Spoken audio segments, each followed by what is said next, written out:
अब सुनो ध्यान से। प्रश्न यह है कि भगवान के भक्त कैसे होते हैं, कैसे पता लगाएं कि भक्त है? बताओ, बड़े गजब का प्रश्न। अब सुनो, भक्त कैसे होते हैं वो सुन लो। सुनाऊं कि नहीं? हैं 50% तो हम समझे, सब समझे बैठे कि हम भक्त ही हैं। अब जब ये सुनोगे ना, झट थोड़ी कायाकल्प होगा, कुछ बदलाव आएगा सोच में। बोलो राधे राधे। जोर से बोलना पड़ेगा। भगवान के भक्त घर छोड़ के नहीं बन सकते। भगवान के भक्त मात्र तिलक लगाने या माला करने से नहीं हो सकते। कुछ विशेष चीजों को नोट करो अपने लाइफ में, वो सीखो। सबसे पहली शर्त क्या है? जो पुरुष अथवा स्त्री अपने वर्ण धर्म से विचलित नहीं होता। वर्ण व्यवस्था हर एक पुराण में है। जो पुरुष अथवा स्त्री अपने वर्ण धर्म से विचलित नहीं होता, अपने स्वहैद और अपने विपक्षियों के प्रति समान भाव रखता है। घर वाले भी बराबर, शत्रु भी बराबर, किसी से द्वेष नहीं। समान भाव रखता है।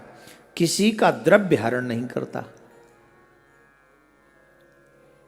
किसी का पैसा पड़ा उसे कोई मतलब नहीं। सोना पड़ा है, हमारे शास्त्रों में कहा है पर द्रव्येषु लोष्टवत्, पराये धन को मिट्टी समझो।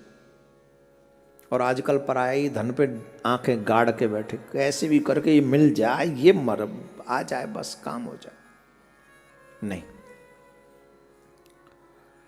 पराया धन हमारे किसी काम का नहीं।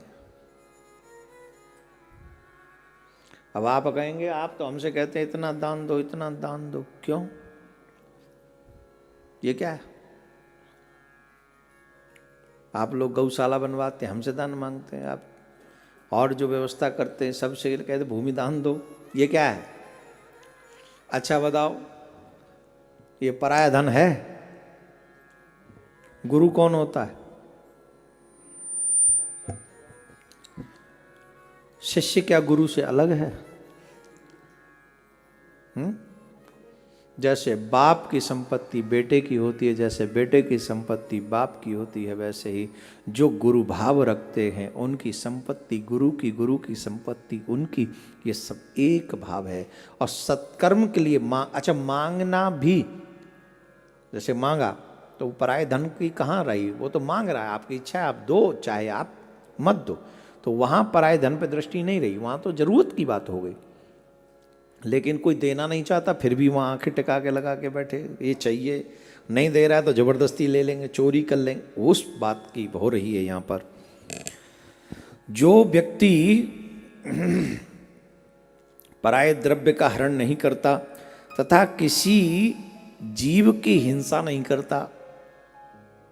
भगवान का भक्त क्या किसी की हिंसा करेगा? जो अंडे खाते हैं, जो मांस खाते हैं, वो भगवान के भक्त हो सकते हैं?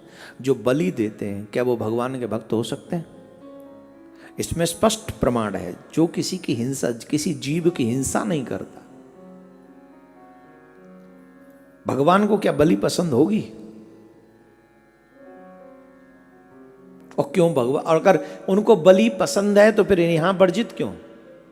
इन पुराणों में क्यों वर्जित किया? न राम को बलि प्रिय है, न विष्णु को बलि प्रिय है, न शंकर भगवान को बलि प्रिय है, न श्री कृष्ण भगवान को बलि प्रिय है, न देवी को बलि प्रिय। एक भी पुराण में आप बता दो कि वहां पर देवी ने कहा है कि मेरे लिए बलि चढ़ाओ, बताओ जरा, कहीं लिखा हो तो ये नहीं, हिंसा नहीं। जो भक्त होते हैं वो किसी जीव की हिंसा नहीं करता। अत्यंत रागाद शून्य निर्मल चित्त व्यक्ति को भगवान विष्णु का भक्त जानो। जो रागों के भी चक्कर में अधिक नहीं है, वासनाएं भी ज्यादा नहीं है, और जिसका मन निर्मल है, जिसका चित्त निर्मल है, ऐसे जीव को भगवान का भक्त जानो। जिस निर्मल मति का चित्त कली कलमस मल से मलिन नहीं हुआ, और जिसने अपने हृदय में श्री जनार्दन को बसाया हुआ है, उस मनुष्य को भगवान का भक्त समझो। जिसके हृदय में भगवान वास करते हो वो कौन है? बोले वो भगवान विष्णु के परम भक्त हैं, उन्हें भगवान का भक्त समझो। जो एकांत में पड़े हुए दूसरे के सोने को देखकर, ध्यान से सुनना,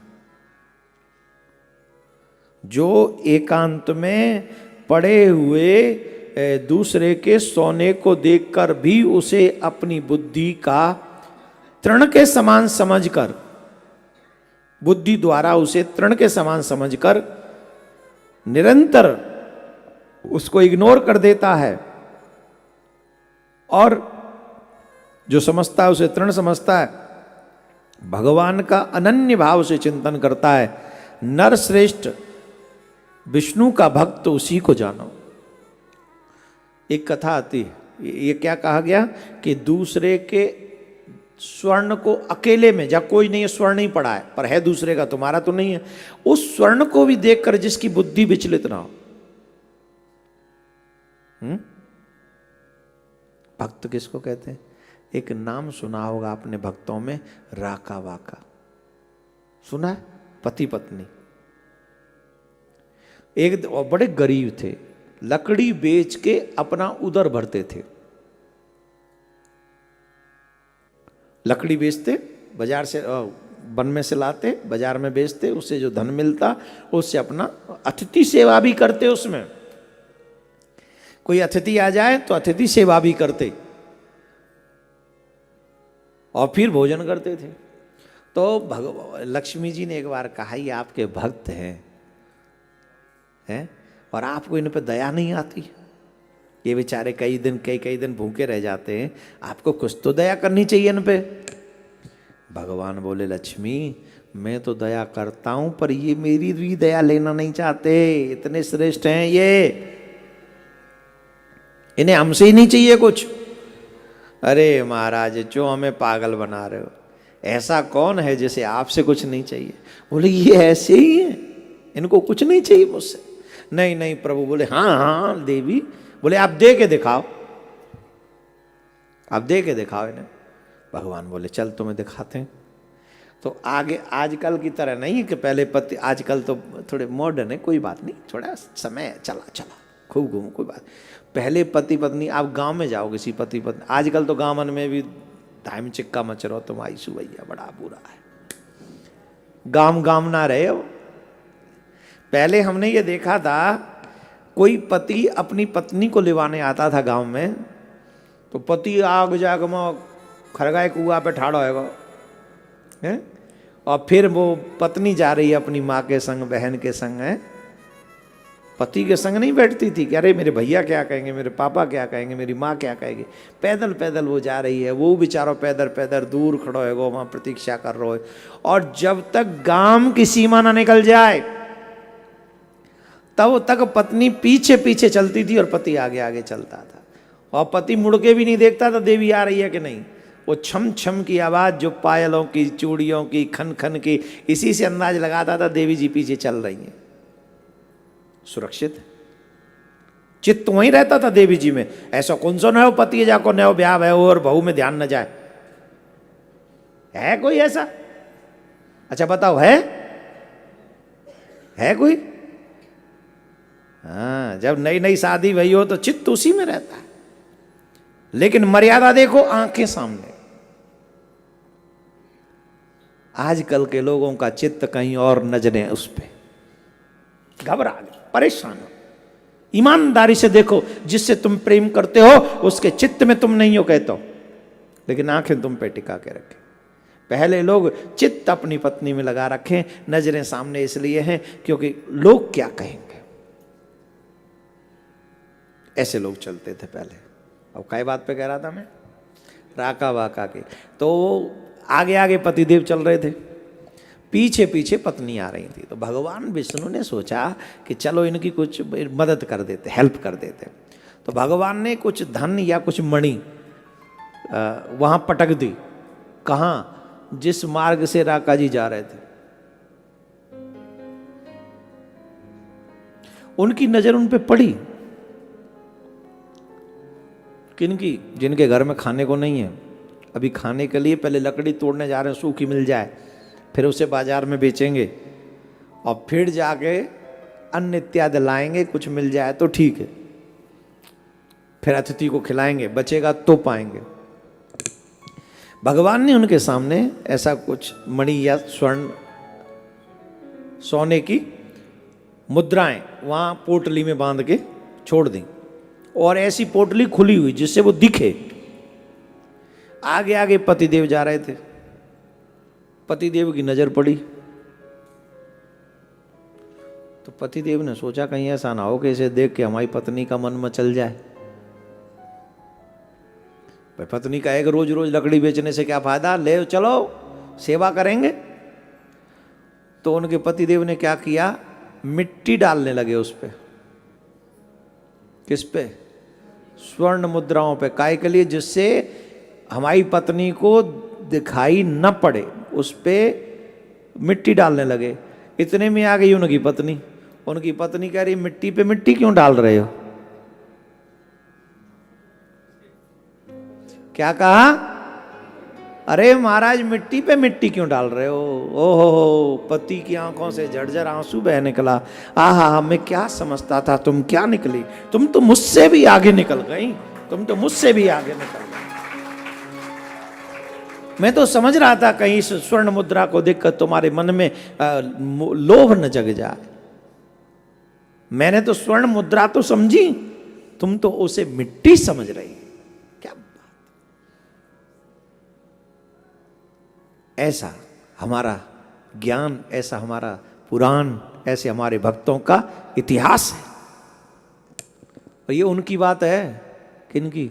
जिन पे खाने को नहीं था, और आज जिनके ऊंचे ऊंचे मकान हैं फिर भी सबको खा जाना चाहते हैं। लंबी चौड़ी दुनिया बसी पड़ी है फिर भी पेट नहीं भर रहा है। ये सोच रहे पूरी दुनिया को निचोड़ के खा जाएं। अरे मेरे भैया, एक दिन यहीं रह जाना है। निचोड़ रहे हैं पूरी दुनिया को। गरीबियों को इस समय कितना बंद हो गया क्या? वो हो गया ना? हाँ, अब सुनो, अब कह सकते हैं। सरसों को तेल कै रुपया किलो है? सरसों कै रुपया किलो है?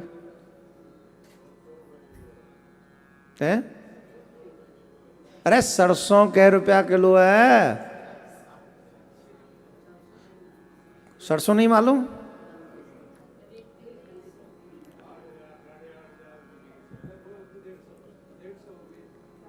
सरसों 150 रुपया किलो होगी। 8,000 ना है किलो। भैया तू ही बता दे भाई। 85 रुपया किलो। 85 रुपया किलो की सरसों को तेल 220 रुपया किलो। क्या गुना ज्यादा है वो? डबलते भी ज्यादा। ये बेईमानी नहीं है? ये बेईमानी है कि नहीं? क्या करना चाहते हैं? निचोड़ देना चाहते हैं, से हमारा बन जाए। एक ब्रांड लगा दिया बस। आप कहेंगे बोतल भी देनी पड़ती है, लोगो भी लगाना पड़ता है। चलो, एक 85 को है ना, 15 रुपया की बोतल, 10 रुपया को लोगो, और 15 और खा ले ऊपर 15 की, और तो वो भी 150 से नीचे को सिस्टम बनना पन्ना, इसे चूस लो। हम खा रहे तो क्यों? बेईमानी रग रग में है। और वो भक्त क्या कह रहे हैं? स्वर्ण को मिट्टी कह रहे हैं। अरे हमारे किस काम? भगवान उनके पीछे पीछे घूमते हैं, उसको भक्त कहते हैं। इसलिए नहीं कि चलो वहां जाके कम से कम कुछ नहीं, गुरुजी नहीं मिलेंगे तो वहां पड़े तो रहेंगे ही। भाव को समझो, को भावी मत बनो। भक्त उसे कहते हैं, किसको? जो दूसरे के धन को देखकर, स्वर्ण को पड़ा देखकर उसे मिट्टी का भाव ही समझता और कुछ नहीं समझता। भक्त उसे कहते हैं। स्फटिक गिरी शिला के समान अति निर्मल भगवान विष्णु कहाँ मनुष्य के चित्त में रहने वाले राग द्वेष इत्यादि दोष हैं। भगवान का एक के समान है, बोले स्फटिक शिला के समान दो। और हमारे चित्त में कौन रहते हैं? राग, लोभ, ईर्ष्या, काम, मोह ये सब भरा पड़ा है, तो कहाँ हम लोग भक्त हो गए। इन दोनों का संयोग किसी प्रकार नहीं हो सकता। हिमकर चंद्रमा के किरण जाल में अग्नि तेज की उष्मता कभी नहीं रह सकती। जो व्यक्ति निर्मल चित्त, मार्त्य रहित, प्रशांत, शुद्ध चरित्र, समस्त जीवों का स्वहद प्रिय और हितवादी तथा अभिमान एवं माया से रहित होता है, उसके हृदय में भगवान वासुदेव सदा विराजमान रहते हैं।